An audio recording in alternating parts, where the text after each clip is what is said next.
रामायण की अमृत धारा में आप सबका स्वागत है। सभी सुनने वाले सज्जनों को जय सिया राम जी। श्री गणेशाय नमः। श्री जानकी वल्लभो विजयते। श्री रामचरितमानस पंचम सोपान सुंदरकांड भाग 1। सियापति रामचंद्र जी की जय। पवन सुत हनुमान जी की जय। उमापति महादेव जी की जय। जय जय सीताराम जी। शांत सनातन अपरमेय निष्पाप मोक्ष रूप परम शांति देने वाली ब्रह्मा शंभु और शेष जी से निरंतर सेवित वेदांत के द्वारा जानने योग्य सर्वव्यापक देवताओं में सबसे बड़े माया से मनुष्य रूप में दिखने वाले समस्त पापों को हरने वाले करुणा की खान रघुकुल में श्रेष्ठ तथा राजाओं के शिरोमणि राम कहलाने वाले जगदीश्वर की मैं वंदना करती हूँ।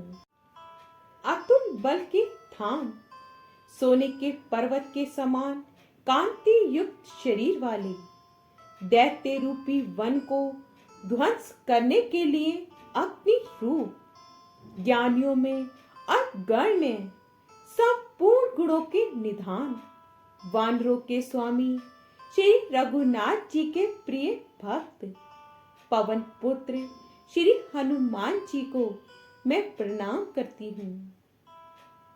फिर जामवान के सुंदर वचन सुनकर हनुमान जी के हृदय को बहुत ही भाए। वे बोले, हे भाई, तुम लोग दुख सहकर कंद मूल फल खाकर तब तक मेरी राह देखना जब तक मैं सीता जी को देखकर लौट ना आऊं। काम अवश्य होगा क्योंकि मुझे बहुत ही हर्ष हो रहा है।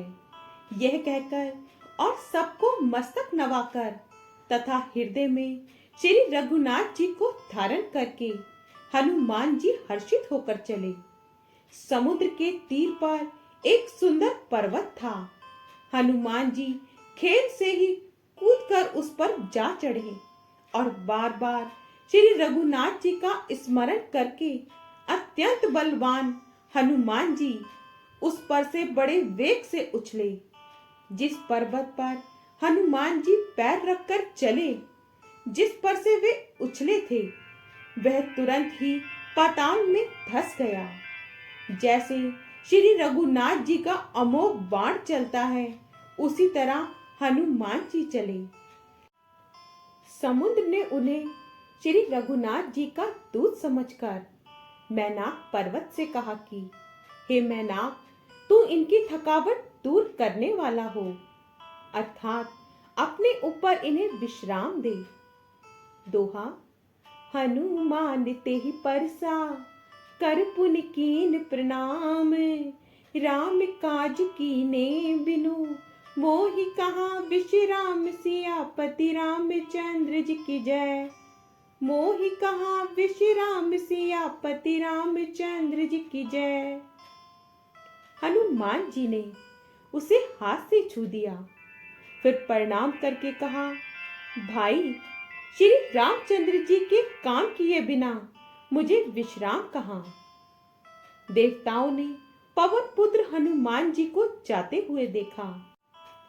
उनकी विशेष बल बुद्धि को जानने के लिए देवताओं ने सुरसा नामक सर्पों की माता को भेजा।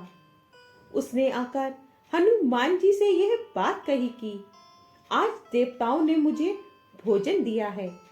ये वचन सुनकर पवन कुमार हनुमान जी ने कहा कि माता, श्री राम जी का कार्य करके मैं लौट आऊं और सीता जी की खबर प्रभु को सुना दूं, तब मैं आकर तुम्हारे मुंह में घुस जाऊंगा।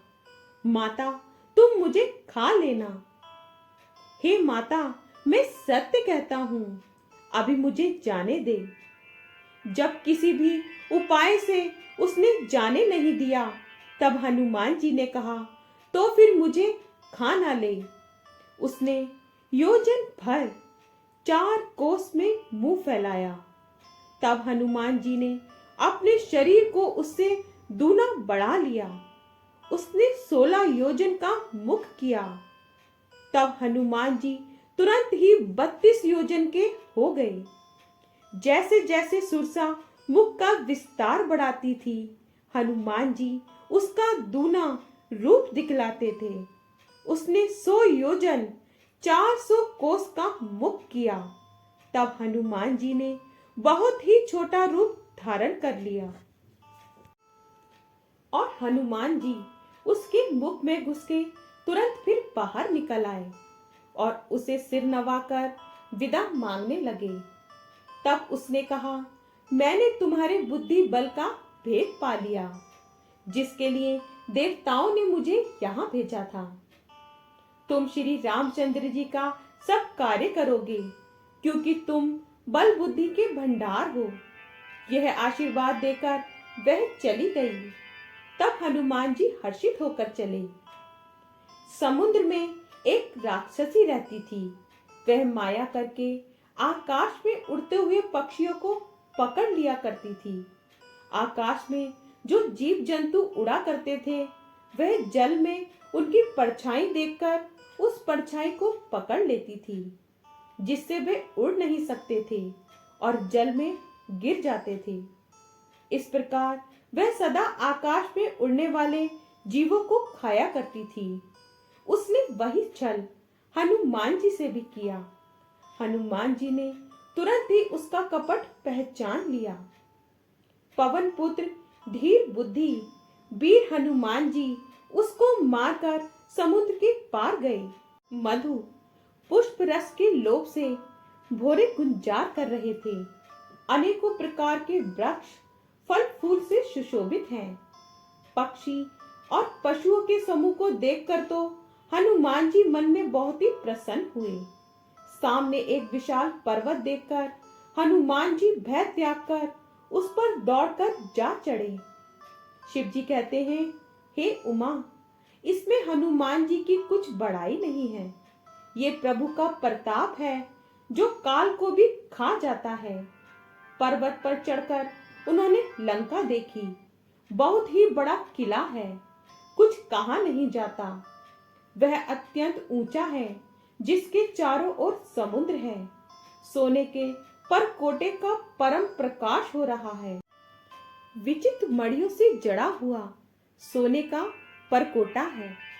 उसके अंदर बहुत से सुंदर सुंदर घर हैं।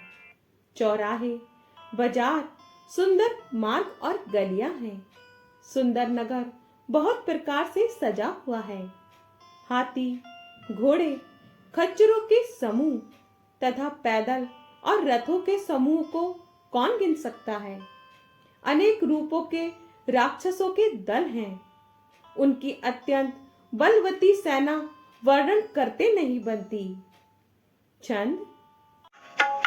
बन बागे उप बन बाटिका, सरकूप बापी सोहई, नर नाग सुर गंधर्व, कन्या रूप मुनि मन मोहई, कहुमाले देह विशाले, सैल समाने अति बल कर जही, नाना अखारिन बिरही, बहु विधि एकन तर जही। वन, बाग, उपवन, बगीचे, फुलबाड़ी, तालाब, कुएं और बावलियां सुशोभित हैं। मनुष्य, नाग, देवताओं और गंधर्वों की कन्याएं अपने सौंदर्य से मुनियों के भी मनों को मोह लेती हैं। कहीं पर्वत के समान विशाल शरीर वाले बड़े ही बलवान पहलवान गरज रहे हैं। वे अनेकों अखाड़ों में बहुत प्रकार से भिड़ते और एक दूसरे को ललकारते हैं। छंद।